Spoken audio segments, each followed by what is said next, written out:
কিপ্টেদার ছেলে কিপ্টেদার মতোই কৃপণ।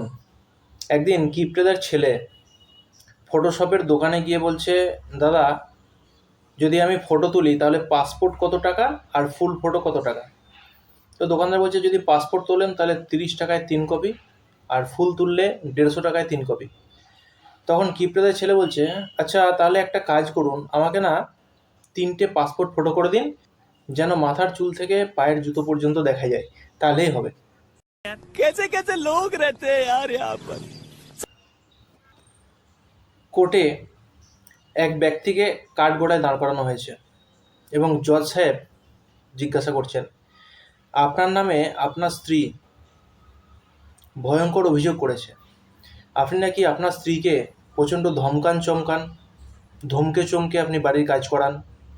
আপনার এত বড় সাহস, আপনি একজন বাড়ির মহিলাকে ধমকে চমকে কাজ করান? হ্যাঁ, জানেন আপনার কি সাজা হতে পারে? তখন ওই ভদ্রলোক বলছেন, হুজুর আমাকে ক্ষমা করবেন, আমার ভুল হয়ে গেছে। তখন জজ সাহেব ওনাকে কাঠগড়া থেকে নামিয়ে নিজের কাছে রেখে বলছেন যে, আপনি কীভাবে করলেন এটা, যদি একটু আমাকে বিষয়টা বলেন, আমাকে শুধু টেকনিকটা বলুন, আপনাকে আমি রেহা করে দিচ্ছি।